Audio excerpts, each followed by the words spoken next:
Firman Tuhan siang hari ini yang akan kita kupas bersama-sama dari Mazmur 103. Kita baca ayat 1 sampai dengan yang kelima saja. Nanti saudara bisa membaca secara keseluruhan di rumah. Mazmur 103 kita akan membacanya bersama-sama ayat 1 sampai dengan ayat yang kelima. Firman Tuhan dengan tema yaitu aku ada untuk memuji Tuhan. Aku ada untuk memuji Tuhan. Yang akan kita baca bersama-sama dari ayat yang pertama sampai dengan ayat yang kelima. Sudah menemukan Mazmur? Kita baca mulai ayat yang pertama. 2, 3. Pujilah Tuhan, hai jiwaku. Pujilah namanya yang kudus, hai segenap batinku. Pujilah Tuhan, hai jiwaku, dan janganlah lupakan segala kebaikannya. Dia yang mengampuni segala kesalahanmu, yang menyembuhkan segala penyakitmu. Dia yang menebus hidupmu dari lubang kubur, yang memahkotai engkau dengan kasih setia dan rahmat. Dia yang memuaskan hasratmu dengan kebaikan, sehingga masa mudamu menjadi seperti burung raja. Di sini perikopnya dikatakan pujilah Tuhan, hai jiwaku. Firman yang akan kita kupas bersama-sama dengan tema yaitu aku ada untuk memuji Tuhan. Katakan sama-sama 2, 3. Aku ada untuk memuji Tuhan. Saudaraku yang dikasihi Tuhan, Tuhan memilih saudara dan saya, dipilih, dikuduskan, dibenarkan. Ada tujuan, yaitu supaya melalui kehidupan saudara dan saya, Tuhan melihat, Tuhan mendengar kehidupan saudara dan saya terus diwarnai dengan yang namanya pujian. Katakan pujian. Tuhan menciptakan saudara dan saya, tujuannya yaitu untuk apa? Untuk memuji Tuhan. Dia mau melalui kehidupan saudara dan saya keluar, bukan cuma di mulut saja, tetapi dari hati yang terdalam ini mengalir pujian yang terindah, yang termanis buat Tuhan. Mungkin sebagian orang berkata, memuji Tuhan, menjadi pemuji Tuhan, berarti orang itu nyambut gawe Bu Ana, siang malam duduk memuji Tuhan. Aku perlu makan, aku perlu duit. Nek ora nyambut gawe, ora iso mangan. Ora nyambut gawe duit, ora turun dari langit. Betul ya. Betul saudara, perlu yang namanya kerja. Saudara dan saya perlu yang namanya uang. Tetapi yang dimaksud Tuhan, ya saudara dan saya menjadi pemuji Dia, bukan berarti saudara terus-menerus nongkrong di kamar pengangguran, ya, meninggalkan segala pekerjaan. Yang dimaksud Tuhan, yang dimaui Tuhan, ya, untuk saudara dan saya menjadi pemuji Dia. Saudara dan saya tetap mengerjakan pekerjaan sehari-hari. Yang pekerjaannya guru tetap mangkat kerja aja. Yang punya toko tetap berangkat ke toko, buka toko, ya. Setiap kita melakukan bagian kita masing-masing, maksudnya bekerja, ya, tetap bekerja. Tetapi saat saudara dan saya melakukan pekerjaan itu sebagai guru, ya, sebagai pekerja di kantor atau ibu rumah tangga, saudara dan saya di dalam melakukan setiap pekerjaan itu, hati ini tetap connect dengan surga. Caranya seperti apa Bu Ana? Contoh, ketika saudara membuka toko atau ketika saudara sedang memasak, terima kasih Tuhan buat hari ini. Aku bisa bangun, aku bisa menyiapkan masakan buat keluargaku.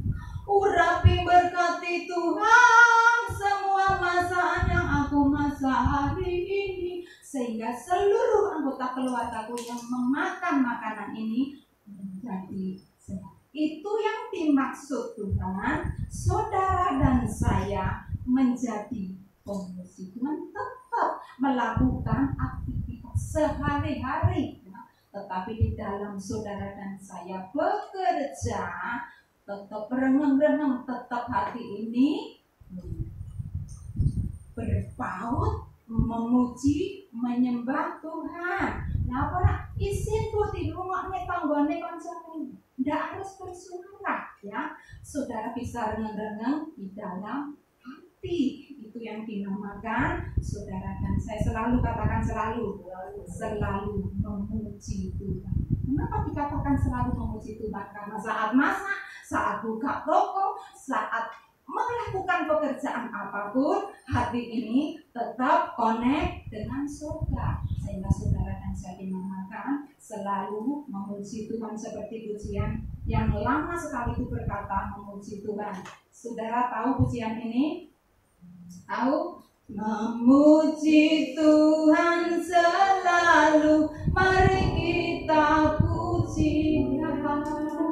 Memuji Tuhan selalu, mari kita puji Dia. Puji, puji, mari kita puji Dia. Puji, puji, mari kita puji Dia. Memuji Tuhan selalu, mari kita puji Dia. Memuji Tuhan selalu, mari kita puji Dia. Puji, puji, mari kita puji Dia. Puji, puji, mari kita puji Dia. Tujuan Tuhan memilih, membenarkan, menguduskan saudara dan saya, supaya melalui kehidupan saudara dan saya, Tuhan melihat saudara dan saya menjadi pribadi yang memuji Tuhan, menjadi pribadi yang selalu memuji Tuhan. Amin. Aku ada untuk memuji Tuhan. Saya bagikan satu kunci siang hari ini, ya, supaya saudara dan saya, ya, apapun kondisi keadaan, Tuhan mendapati kehidupan saudara dan saya selalu memuji Tuhan. Caranya bagaimana? Ya, supaya saudara dan saya didapati Tuhan selalu memuji Tuhan. Kita baca bersama-sama ayat yang ke-1, 2, 3. Pujilah Tuhan hai jiwaku, pujilah namanya yang kudus hai segenap batinku. Kunci itu saudara dan saya untuk selalu memuji Tuhan, kuncinya yaitu beri perintah kepada jiwamu. Katakan sama-sama, 2, 3. Beri perintah kepada jiwa. Perintahkan supaya jiwamu itu memuji Tuhan. Bukan separuh hati. Ya, di sini dikatakan pujilah Tuhan dengan segenap hati. Perintahkan jiwamu untuk memuji Tuhan. Artinya saudara berkata-kata dengan dirimu sendiri. Ya, bisa di depan cermin. Ya, katakan, tunjuk dirimu. Pujilah Tuhan, hai jiwaku, dengan segenap hati. Karena ada saatnya, ada kalanya, ya, saudara sulit sekali untuk memuji Tuhan, sulit sekali untuk menyembah Tuhan. Karena apa? Karena keadaan, karena situasi yang tidak mendukung. Kalau semuanya nyaman-nyaman, semuanya oke-oke, semua orang bisa, itu sangat mudah untuk dilakukan, untuk memuji Tuhan. Tetapi sangat-sangat sulit ketika keadaan tidak sesuai dengan yang kita harapkan. Maka dari itu, saudara dan saya perlu memberi perintah. Perintahkan kepada jiwa kita untuk memuji Tuhan. Pujilah Dia dengan segenap hati. Pujilah Dia dengan segenap hati. Pujilah namanya yang kudus. Haleluya. Hal ini tidak bisa saudara dan saya lakukan sekali, 2 kali, tetapi terus menerus. Setiap hari saudara harus perintahkan kepada jiwamu untuk memuji Tuhan. gampang ya. Bisa cermin itu bisa ditulisi supaya ketika saudara dan saya bercermin otomatis melihat tulisan itu. Pujilah Tuhan, jiwa harus diperintahkan yang namanya jiwa itu ya. Oleh karena apa? Sekali lagi saya katakan, karena keadaan mungkin ya, tidak mendukung, karena situasi yang sedang rumit tidak mendukung sehingga sulit untuk memuji Tuhan, maka yang perlu diperintahkan untuk jiwa kita memuji Tuhan. Pujilah Dia, pujilah namanya yang kudus dengan segenap hati. Dengan segenap hati ya jomo istilahnya mengambil dok. Tuhan berkata, kamu memuji aku, kamu meninggikan aku, tetapi mau dipikir, tetapi hatimu jauh. Maka sangat perlu untuk setiap hari saudara dan saya memberi perintah kepada jiwa ini untuk memuji Tuhan dengan segenap hati, sehingga kekuatannya yang dahsyat itu dialirkan. Kekuatannya yang ajaib itu dialirkan ketika saudara dan saya dengan sepenuh hati memuji Dia, menyembah Dia. Separuh-separuh saja, jangan harap ya, dipenuhi. Maka dari itu kita belajar. Ini tidak mudah, tetapi bisa. Kalau Tuhan yang menyuruh pasti bisa ya. Bisa saudara dan saya melakukan dengan segenap hati. Mau dialiri kekuatan Tuhan yang dahsyat? Amin. Mari kita memuji Tuhan dengan segenap hati. Kekuatannya yang ajaib itu ketika dialirkan, persoalan, gunung-gunung persoalan serumit apapun tidak mungkin terselesaikan bagi manusia. Tetapi ketika kekuatan Tuhan dialirkan itu, tidak ada yang mustahil bagi Tuhan. Haleluya. Mau dapat kekuatan dari Tuhan? Pujilah Dia dengan segenap hati. Haleluya. Kekuatan di hidupku ku dapat dalam Yesus. Dia tak pernah tinggalkanku, setia menopangku, berseru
membuat kita goyah, justru membuat saudara dan saya semakin kuat, karena saudara dan saya dialiri dengan kekuatan dari surga. Amin. Mazmur 103 ayat yang kedua kita baca bersama-sama. Pujilah Tuhan hai jiwaku, dan jangan lupakan segala kebaikan. Beri perintah kepada jiwamu untuk memuji Tuhan dengan segenap hati. Beri perintah kepada jiwamu, perkatakan pujilah Tuhan hai jiwaku, dan jangan lupakan segala kebaikan. Kenapa? Ya, banyak orang sudah masuk di dalam pelayanan, makanya saya sangat nggak setuju kalau orang sudah pelayanan kok ini dan itu. Nah, Bapak Ibu Saudara, pelayanan bukan suatu patokan saudara dan saya, masih daging, masih manusia. Ya. Kali lagi, kenapa ada orang yang tidak bisa memuji Tuhan, ya, tidak bisa menyembah Tuhan, lupa akan kebaikan Tuhan? Kenapa? Aku orang iso bu anak dikongkon memuji Tuhan, nyanyi itu rasanya mulut itu bersemangat. Lupa akan kebaikan Tuhan. Ada dua hal yang menjadi penyebab kenapa tidak bisa memuji Tuhan. Kenapa lupa segala kebaikan Tuhan itu begitu mudah disetip, dilupa. Yang pertama, kenapa tidak bisa memuji Tuhan? Kenapa lupa akan kebaikan Tuhan? Yang pertama yaitu karena tekanan hidup. Katakan sama-sama. Karena apa? Tekanan hidup yang begitu berat, sehingga sangat sulit untuk apa? Untuk memuji Tuhan.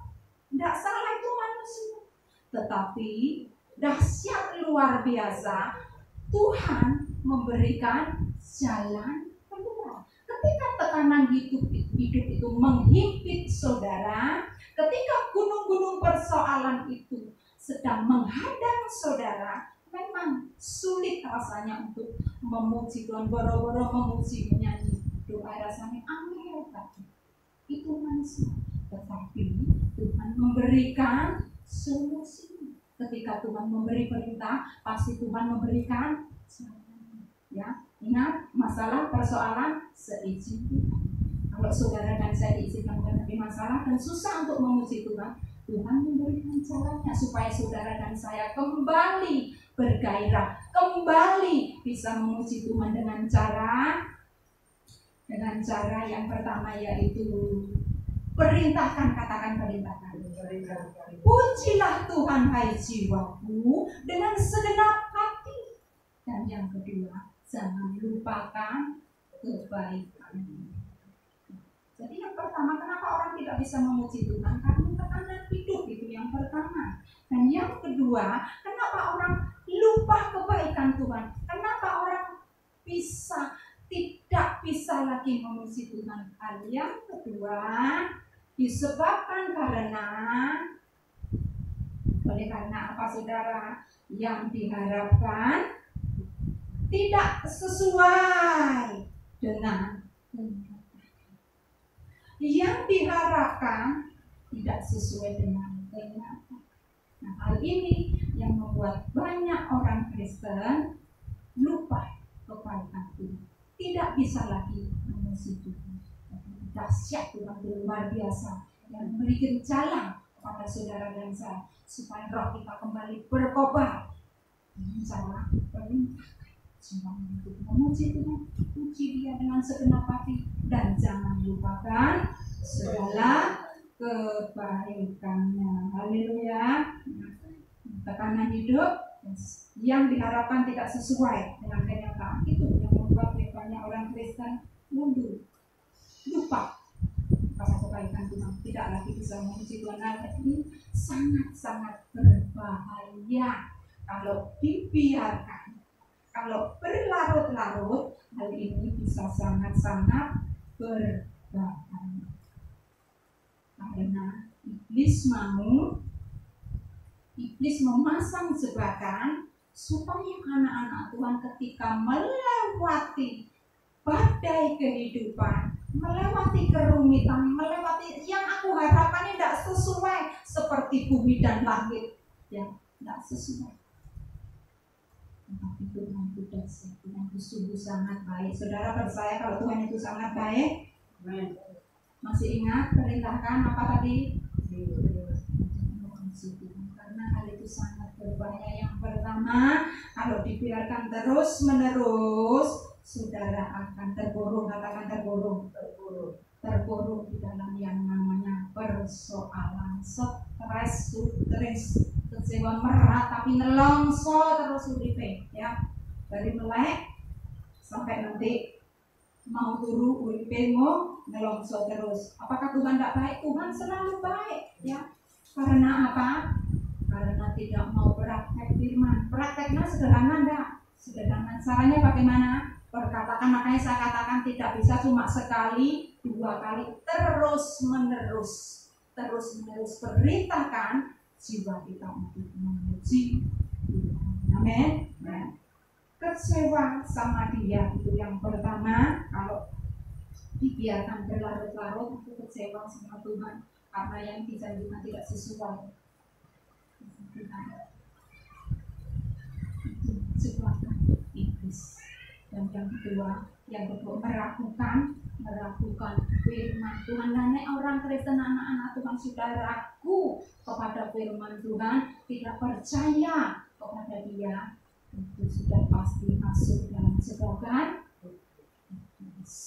Tapi Tuhan itu sangat mencintai saudara dan saya. Tuhan itu nyuruh tidak susah-susah banget kok, ya, di langit sana enggak, tetapi cuma kita gemakan di mulut, perkatakan, dan kekuatannya yang ajaib itu kita terima. Amin. Haleluya. Ya, seperti yang saya alami saudara, beberapa hari, ya seminggu kemarin saya itu susah sulit tidur, sudah tak rem-rem, saya itu sudah merem, kok ya nggak bisa tidur ketika noleh konggoni, enaknya tidur sudah bangun, ya, keluar kamar anak sudah pada tidur, tapi saya itu sulit tidur. Kemarin saya sempat juga tanya sama ibu, kenapa Bu,